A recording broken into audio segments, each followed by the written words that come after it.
บายหน้ามองตะวันลับขอบฟ้าถึงเข้าวงกตพอดีผู้คำนำมันมาฟังล้ำจนบ่ได้อาบน้ำพัดสีใจผู้คำตื้อบดีผัวนางมัดสีมาป้าใส่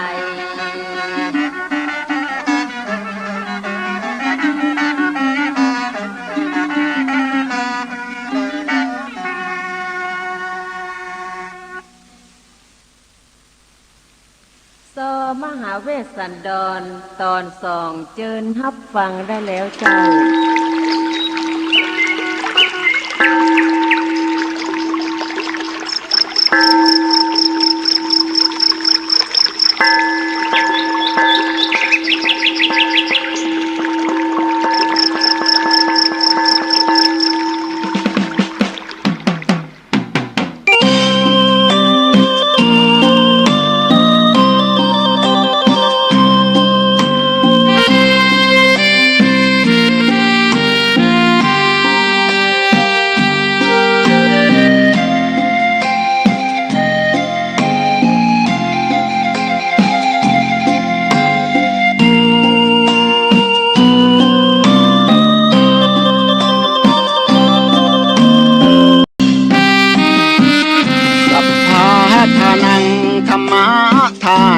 ชินา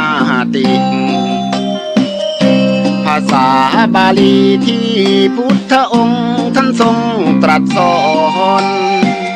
การให้ธรรมะชนะการให้จงได้สังวรให้ทราบภายใน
ท่านังชินา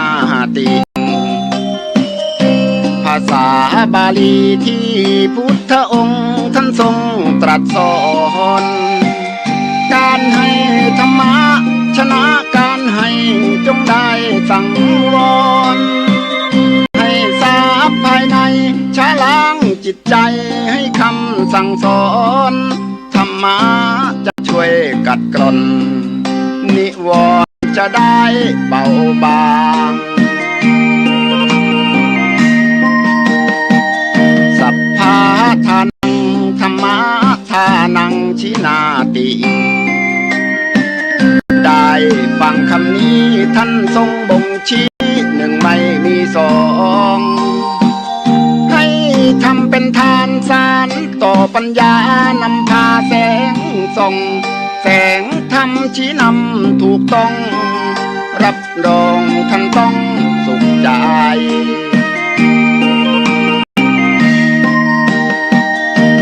โลภโกรธหลงปลงเสียบ้างมาสร้างกุศลอย่าหลงวังวนคิดสร้างกุศลผลบุญยิ่งใหญ่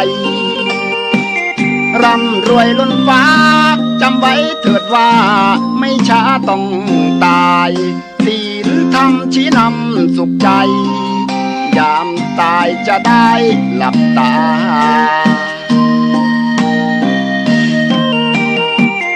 สัพพะทานังธรรมะทานังชินาติได้ฟังเพลงนี้เชิญเถิดน้องพี่อย่าได้รอช้าให้ทำเป็นทานสารต่อกุศลผลเวทนาชาตินี้หรือว่าชาติหน้าเกิดมาดวงตาเห็นธรรม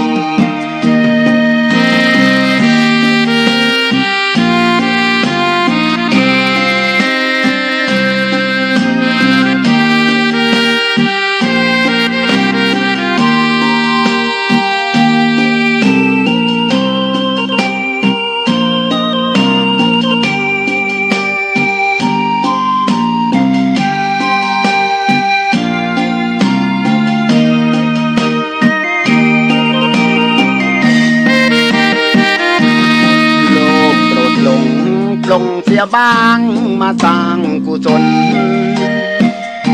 อย่าหลงวังวนคิดสร้างกุศลผลบุญยิ่งใหญ่ร่ำรวยล้นฟ้าจำไว้เถิดว่าไม่ช้าต้องตายศีลธรรมชี้นำสุขใจยามตายจะได้หลับตา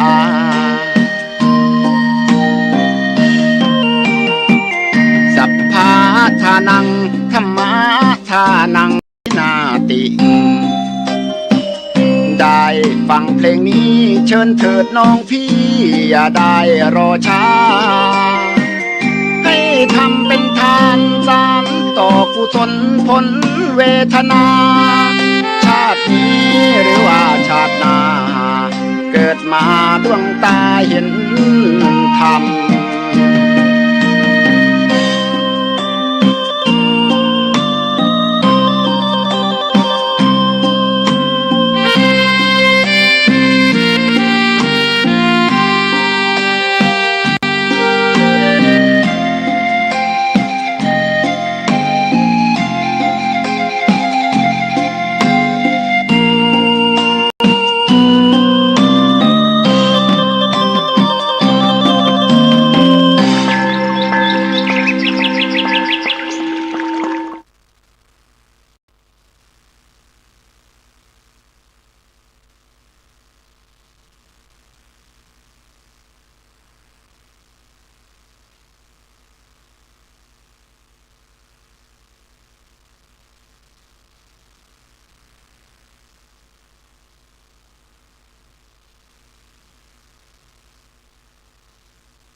กฐินทานคือสังฆทานบุญทานยิ่งใหญ่1 เดือนท่านกำหนดไว้นับตั้งแต่วันออกพรรษาถึงขึ้น15 ค่ำเดือน12สิ้นสุดเวลาเป็นการละทานล้ำค่าสืบทอดนานมาแต่ครั้งพุทธกาลขอเชิญชาวพุทธร่วมใจกันทำบุญทอดกฐินบำรุงพระสงฆ์ผู้ทรงศีลทำรงพุทธศาสตร์ยืนนานล้อมรวมศรัทธาเพิ่มพูนกุศลบุญทานต่อยอดประเพณียาวนานทอดกฐินทานตามกาลเวลาสร้างมนุษย์สมบัติสวรรค์สมบัตินิพพานสมบัติเพิ่มพูนศรัทธาปัญญาขจัดความตระหนี่ห่างไกลชีวาสร้างเหตุความร่ำรวยด้วยกฐินทานล้ำค่าสร้างเหตุปัจจัยด้วยศรัทธาด้วยปัญญารู้เห็นทำตามจริงขอเชิญสาธุชนสร้างบุญกุศลยิ่งใหญ่ร่วมทอดกฐินด้วยใจสร้างหลักชัยชีวิตไว้พึ่งพิงทานศีลภาวนาทำให้ครบถ้วนเกิดสุขแท้จริงเพิ่มบุญกุศลสูงยิ่งบุญทอดกฐินทาน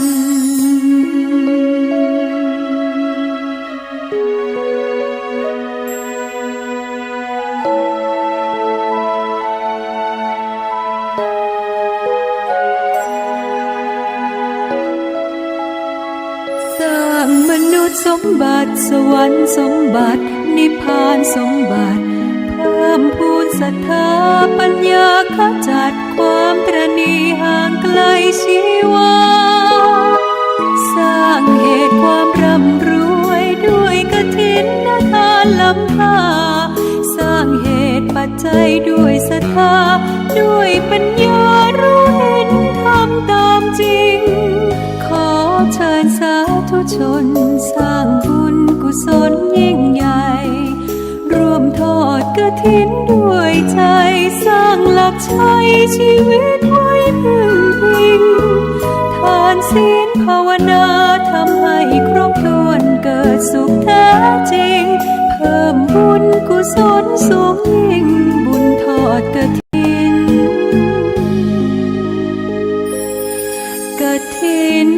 ทาน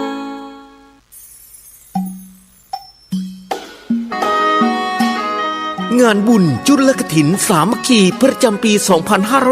2568 ขอเชิญท่านฐานะบดีเศรษฐีผู้ใจบุญนายทุนผู้ใจดีศรัทธาสาธุชนทุกท่านร่วมเป็นเจ้าภาพงานบุญครั้งยิ่งใหญ่ปั่นฝ้ายทอบุญจุลกฐินสามัคคี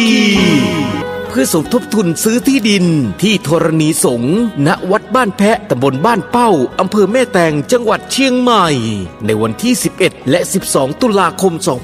2568 ดังมีกำหนดการดังนี้วันเสาร์ที่ 11 ตุลาคม 2568 เวลา 15 นาฬิกาเริ่มเปิดกี่ทอผ้าร่วมกันทอผ้าตัดแยกขันเย็บย้อมตลอดทั้งคืนเวลา 17:30 นาทีศรัทธาสาธุชนรับประทานอาหารเย็นแบบขันโตกเวลา 19 นาฬิกาพิธีบวงสรวงบอกกล่าวเทวดาพิธีเทวาพิเศษท้าวมหาพรหมและวัตถุมงคลต่างๆร่วมกันจุดดวงประทีปถวายเป็นพุทธบูชาเวลา 19:45 นาทีการแสดงประกอบการเก็บฝ้ายและการทอผ้าจุลกฐินเวลา 20:30 นาทีร่วมกันจุดโคมล้านนาถวายเป็นพุทธบูชา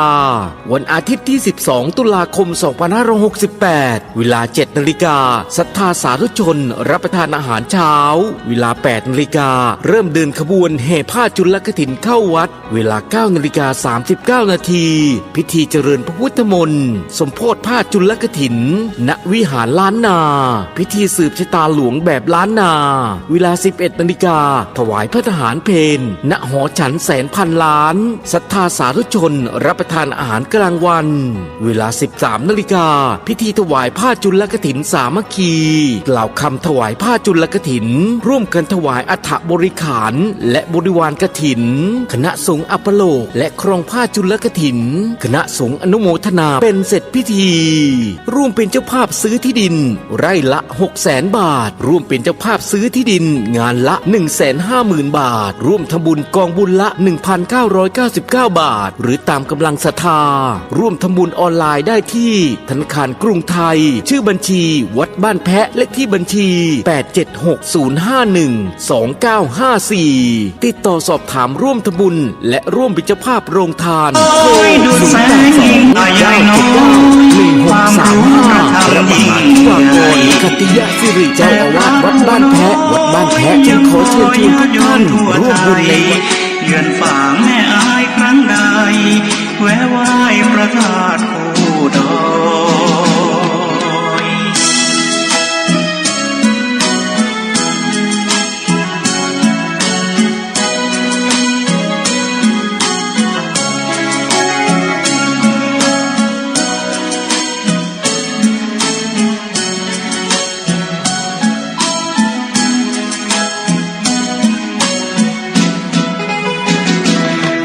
อยู่ดอ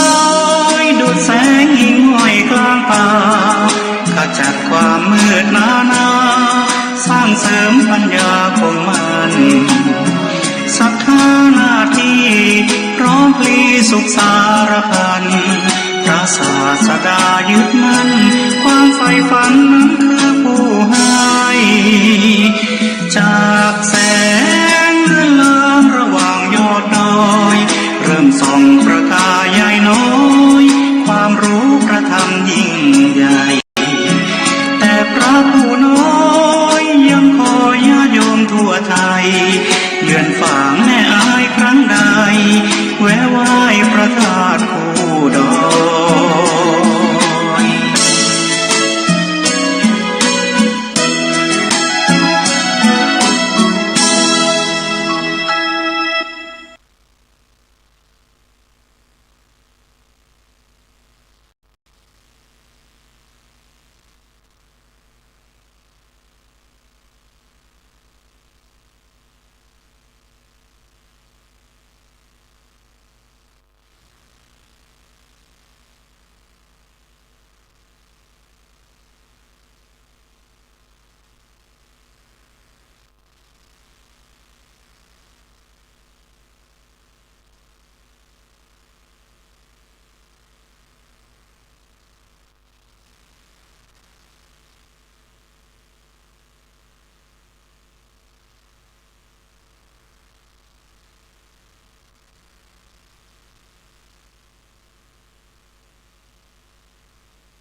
งานบุญจุลกฐินสามัคคีประจำปี 2568 ขอเชิญท่านฐานะบดีเศรษฐีผู้ใจบุญนายทุนผู้ใจดีศรัทธาสาธุชนทุกท่านร่วมเป็นเจ้าภาพงานบุญครั้งยิ่งใหญ่ ปั่นฝ้ายทอบุญจุลกฐินสามัคคีเพื่อสมทบทุนซื้อที่ดินที่ธรณีสงฆ์ณวัดบ้านแพะตำบลบ้านเป้าอำเภอแม่แตงจังหวัดเชียงใหม่ในวันที่ 11 และ 12 ตุลาคม 2568 ดังมีกำหนดการดังนี้ วันเสาร์ที่ 11 ตุลาคม 2568 เวลา 15 นาฬิกาเริ่มเปิดกี่ทอผ้าร่วมกันทอผ้าตัดแยกขันเย็บย้อมตลอดทั้งคืนเวลา 17:30 นาทีศรัทธาสาธุชนรับประทานอาหารเย็นแบบขันโตกเวลา 19 นาฬิกาพิธีบวงสรวงบอกกล่าวเทวดาพิธีเทวาพิเศษท้าวมหาพรหมและวัตถุมงคลต่างๆร่วมกันจุดดวงประทีปถวายเป็นพุทธบูชาเวลา 19:45 นาทีการแสดงประกอบการเก็บฝ้ายและการทอผ้าจุลกฐินเวลา 20:30 นาทีร่วมกันจุดโคมล้านนาถวายเป็นพุทธบูชาวันอาทิตย์ที่ 12 ตุลาคม 2568 เวลา 7 นาฬิกาศรัทธาสาธุชนรับประทานอาหารเช้าเวลา 8 นาฬิกาเริ่มเดินขบวนแห่ผ้าจุลกฐินเข้าวัดเวลา 9:39 นาทีพิธีเจริญพระพุทธมนต์สมโภชผ้าจุลกฐินณวิหารล้านนาพิธีสืบชะตาหลวงแบบล้านนาเวลา 11 นาฬิกาถวายพระทหารเพลณหอฉันแสนพันล้านศรัทธาสาธุชนรับประทานกลางวันเวลา 13 นาฬิกาพิธีถวายผ้าจุลกฐินสามัคคีกล่าวคำถวายผ้าจุลกฐินร่วมกันถวายอัฐบริขารและบริวารกฐินคณะสงฆ์อัปโลกและครองผ้าจุลกฐินคณะสงฆ์อนุโมทนาเป็นเสร็จพิธีร่วมเป็นเจ้าภาพซื้อที่ดินไร่ละ 600,000 บาทร่วมเป็นเจ้าภาพซื้อที่ดินงานละ 150,000 บาทร่วมทำบุญกองบุญละ 1,999 บาทหรือตามกำลังศรัทธาร่วมทำบุญออนไลน์ได้ที่ธนาคารกรุงไทยชื่อบัญชีวัดบ้านแพะเลขที่บัญชี 876-051-2954 ติดต่อสอบถามร่วมทำบุญและร่วมเป็นเจ้าภาพโรงทานโทร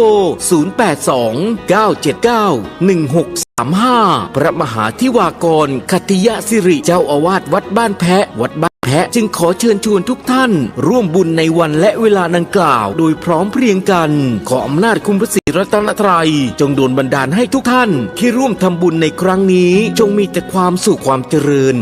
ด้วยอายุวันนะสุขะพละปฏิภาณธนสารสมบัติคิดหวังสิ่งใดขอได้สำเร็จสมดังหวังทุกประการทุกท่านเทินขออนุโมทนาบุญล่วงหน้ามาณโอกาสนี้เจริญพร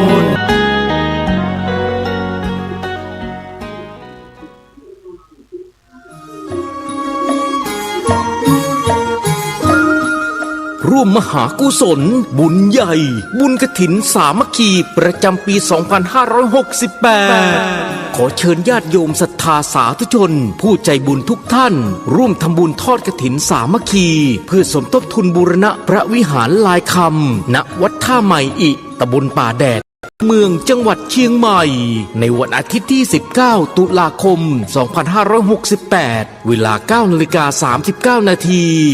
ขอเจริญพรเรียนเชิญทุกท่านได้ร่วมทำบุญทอดกฐินสามัคคีสมทบทุนบูรณะพระวิหารทรงล้านนาของวัดท่าใหม่อิร่วมเป็นเจ้าภาพมุงหลังคาพระวิหารหรือสามารถร่วมทำบุญได้ตามจิตศรัทธา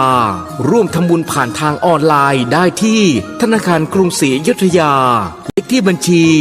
220-111-6158 ชื่อบัญชีวัดท่าใหม่อิติดต่อได้ที่พระครูศรีวุฒิคุณเจ้าอาวาสวัดท่าใหม่อิโทร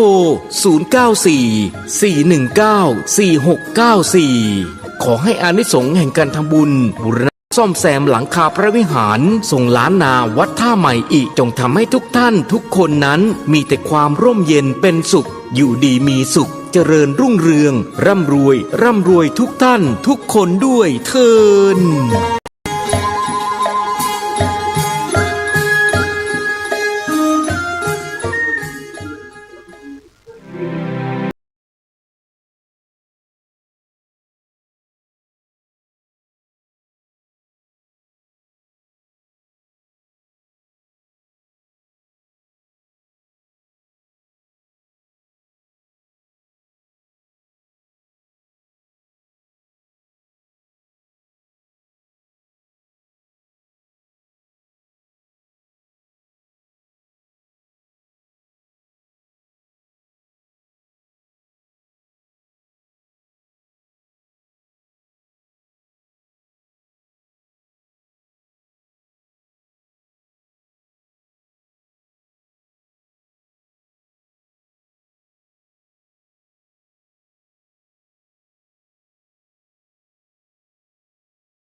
ร่วมมหากุศล มหาทานบารมี บุญศักดิ์สิทธิ์บุญกฐินสามัคคี1 ปีมี1 ครั้ง1 แชร์เท่ากับ1 บุญ ขอเชิญชวนญาติธรรม สาธุชนผู้มีบุญทั้งหลายกัลยาณมิตรผู้มีกุศลเจตนาศรัทธา ร่วมทำบุญทอดกฐินสามัคคี เพื่อสมทบทุนสร้างกำแพงบุญ และซุ้มประตูวัด ณ วัดกรุมพระประดิษฐ์ บ้านหม้อ ตำบลสันโป่ง อำเภอแม่ริม จังหวัดเชียงใหม่ ในวันเสาร์ที่ 25 ตุลาคม 2568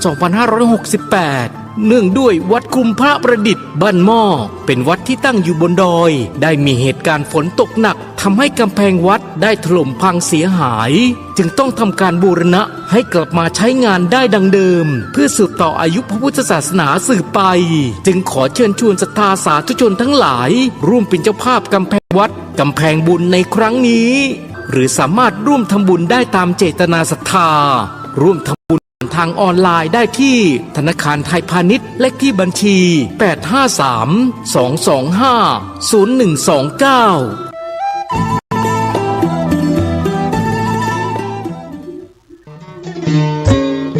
853-225-0129ข่าวสารเพื่อประชาสัมพันธ์ขอเชิญชวนผู้ใจบุญใจกุศลร่วมทำบุญทอดผ้าป่าสามัคคีประจำปีพุทธศักราช 2568 เพื่อบูรณะวิหารปูพื้นกระเบื้องไวนิลตารางเมตรละ 699 บาทจำนวน 150 ตารางเมตรทำโครงเหล็กป้องกันนกรอบวิหารราดพื้นเททรายล้างหน้าวิหารราวบันไดเหล็กสแตนเลสทาสีรอบวิหารเปลี่ยนระบบไฟฟ้าปรับปรุงทัศนียภาพวิหารบูรณะปฏิสังขรณ์ถาวรวัตถุภายในวัดทอดถวายณวัดดอนตันตำบลเหมืองแก้วอำเภอแม่ริมจังหวัดเชียงใหม่ตรงกับวันเสาร์ที่ 1 พฤศจิกายนพุทธศักราช 2568 ช่วงเช้า 9:39 นาทีเป็นต้นไปก็ขอเชิญชวนศรัทธานักศีลนักบุญทั้งหลายร่วมงานบุญทอดผ้าป่าสามัคคีครั้งนี้เพื่อบูรณะวิหารปูพื้นกระเบื้องไวนิลรวมไปถึงทำโครงเหล็กป้องกันนกรอบวิหารราดพื้นเททรายร้างหน้าวิหารราวบันไดเหล็กสแตนเลสทาสีรอบวิหารเปลี่ยนระบบไฟฟ้าปรับปรุงทัศนียภาพวิหารบูรณะปฏิสังขรณ์ถาวรวัตถุภายในวัดดอนตันตำบลเหมืองแก้วอำเภอแม่ริมจังหวัดเชียงใหม่เสาร์ที่ 1 พฤศจิกายน 2568 นี้เชิญท่านร่วมงานร่วมบุญร่วมบริจาคได้บุญได้กุศลโดยทั่วหน้ากัน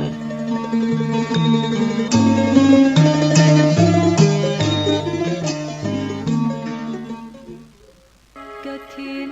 ทานคือสังฆทานบุญทานยิ่งใหญ่ ขอเชิญร่วมทำบุญทอดกฐินสามัคคี ถวายวัดทุ่งป่าเก็บตำบลหนองหานอำเภอสันทรายจังหวัดเชียงใหม่ในวันพุธที่ 5 เดือนพฤศจิกายนพุทธศักราช 2568 นี้สามารถทำบุญผ่านธนาคารกรุงไทยชื่อวัดทุ่งป่าเก็บเลขบัญชี 375-074-7407 หรือสอบถามที่เจ้าอาวาส 063-163-9950 ปัจจัยทั้งหมดเพื่อสมทบทุนซื้อที่ดินหน้าวัดที่ยังค้างอยู่ 900,000 บาทถ้วนเพื่อเป็นพุทธบูชาให้ทานที่ดินจะได้ความมั่นคงตลอดกาล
ทดสอบ1 2 3เราควรใช้สื่อนำธรรมะเข้าไปให้ถึงภายในบ้านโรงเรียนองค์กรต่างๆให้มากที่สุดการใช้สื่อจะทำให้ผ่อนแรงและประหยัดทั้งคนและเวลาเทศนาผ่านสื่อเพียงคนเดียวเสมือนเราเนรมิตนักเผยแผ่ได้เป็นหมื่นเป็นแสนนักเผยแผ่นั้นนอกจากอบรมตามหลักสูตรธรรมดาเพื่อให้ได้วุฒิบัตรรับรองแล้วพึงอบรมเรื่องการเทศนาการเขียนการค้นคว้าซึ่งอาจจะเป็นเรื่องเฉพาะตัวแต่ก็สามารถฝึกขึ้นมาได้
ทำความสะอาดบ้านจองหอเงินสะอาดสะอ้านหนุ่ง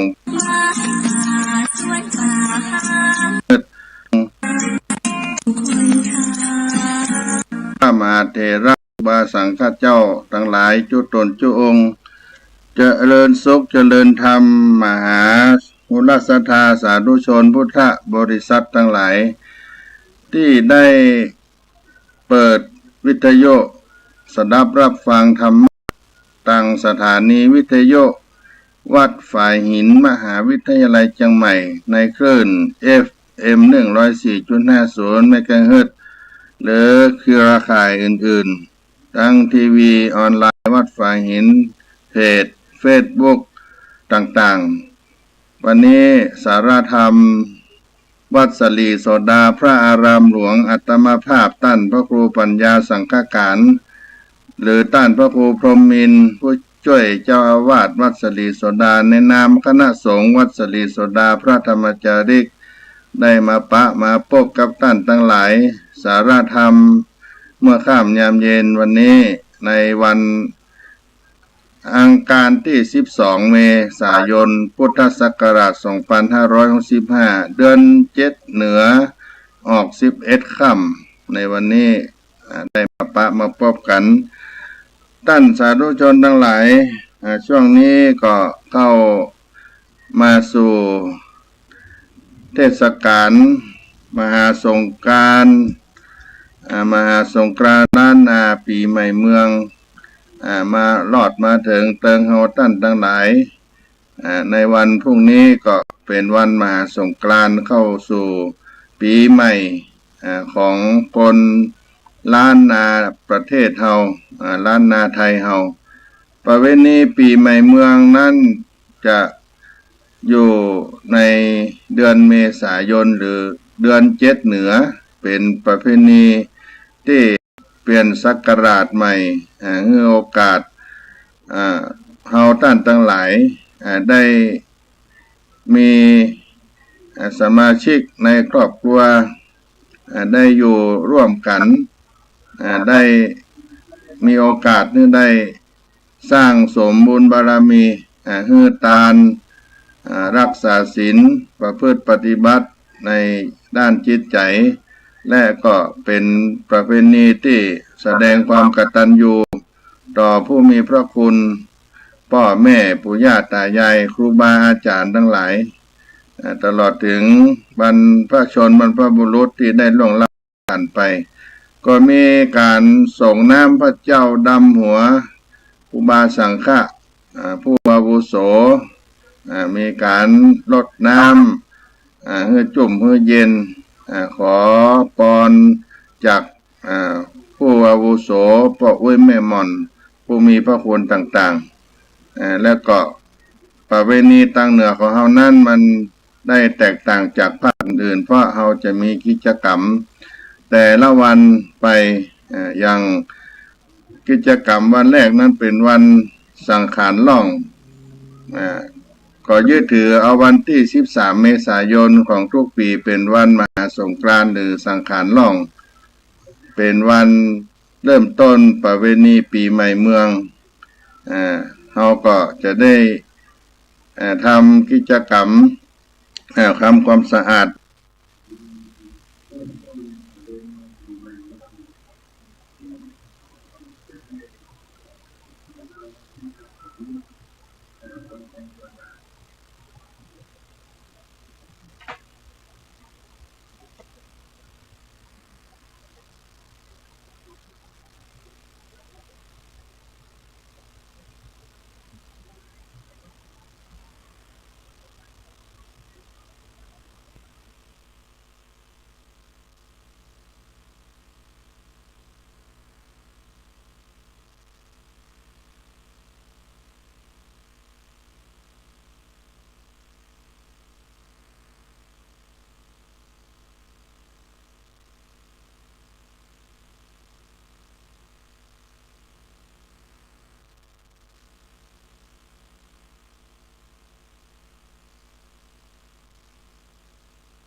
ผ้าขนมสีผ้าและ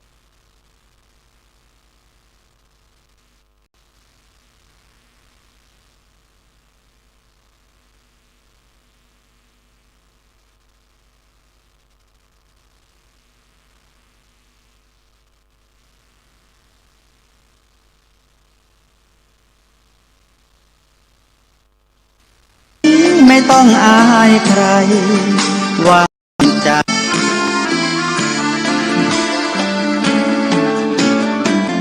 เชิญชวน